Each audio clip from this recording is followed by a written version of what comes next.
அனைவருக்கும் சிறந்த பரிசு சாரேகாமா கார்வான்.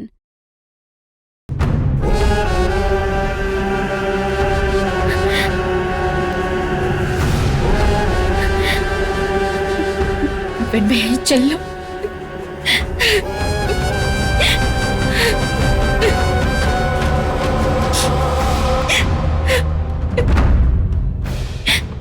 வெண்பா, உன்கிட்ட இருந்து பிரிக்கிறதுக்கு தான் இந்த கால சதி செய்தா. இத்தனை நாள் உன்னை பிரிஞ்சிருந்தப்ப கூட எனக்கு ஒண்ணுமே தெரியல செல்லும். இப்ப பிரியறத நினைச்சா என் மனசு அப்படியே வலிக்குது.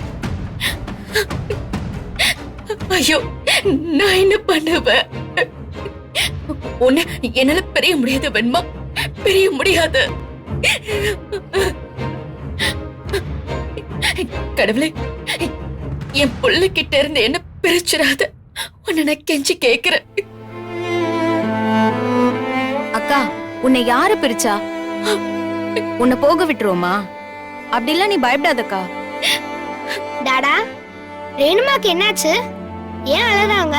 ஒண்ணும் இல்ல வெண்பா, டாடா உனக்கு அப்புறமா சொல்றேன். மல்லிமா எங்க? மல்லிமாவை காணோம். வெண்பா, நீ முதல்ல உள்ள போ. உலகத்துல இல்லாத அம்மாவை அப்படியே தேட ஆரம்பிச்சிருவியே. இல்ல ராஜி, இருக்கட்டும். அவளை யாரும் குறை சொல்லாதீங்க.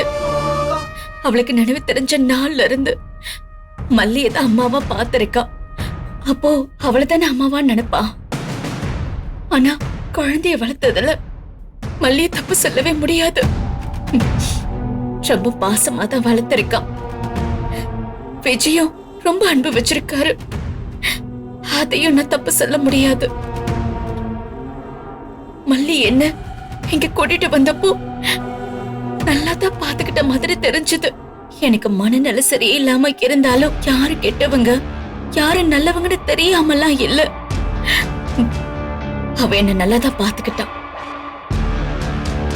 ஆனா எப்போ வெண்பாதான் என் குழந்தை, விஜய் தான் என் புருஷன்னு என் மனசுக்கு தெரிய ஆரம்பிச்சோ, எப்போ நான் அவங்க மேல பாச காமிக்க ஆரம்பிச்சனோ அப்பவே மல்லி கஷ்டப்படுற வீட்டு பொண்ணு தானே,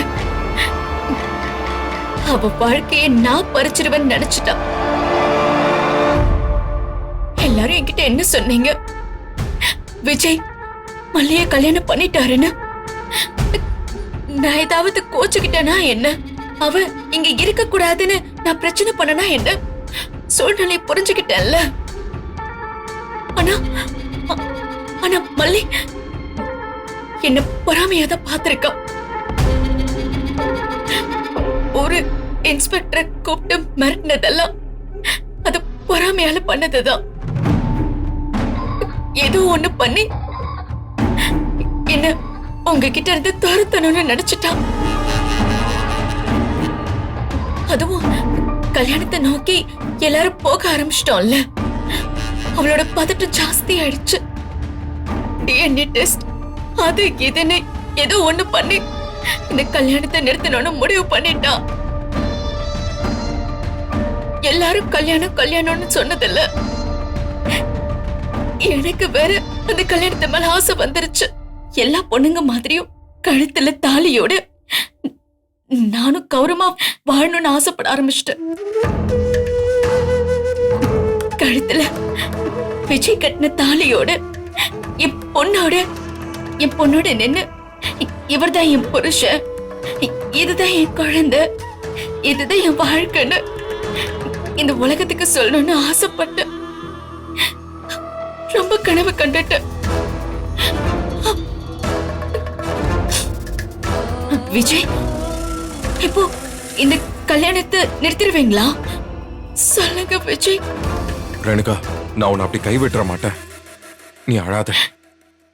இந்த கல்யாணம் நிச்சயம் நடக்கும். உன் ஆசையை நான் கண்டிப்பா நிறைவேற்றுவேன். நீ அழாத. Thanks Vijay, thanks. எனக்கு வெண்பாவோட அம்மா ஸ்தானம் கொடுத்ததுக்கு, எனக்கு உங்க வைஃப் ஸ்தானம் கொடுத்ததுக்கும் ரொம்ப ரொம்ப தேங்க்ஸ் விஜய். நாம விஜய வேற ஒண்ணு பண்ணணும்னு நினைச்சோம். ஆனா இவ வச்சு செய்றா. இவள மாதிரி ஒருத்தி தான் இப்ப நமக்கு வேணும். மல்லிய துரத்துறதுக்கு இவ தான் சரியான ஆளு. இவளை விட்டுறக்கூடாது. ரேணுகா, நீ உணர்ச்சி வசப்படக்கூடாது, அழக்கூடாதுன்னு டாக்டர் சொல்லிருக்காருல.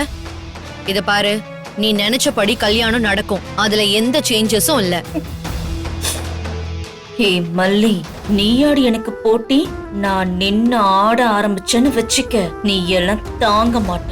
இனி பாரு இந்த காளியோட ஆட்டத்தை.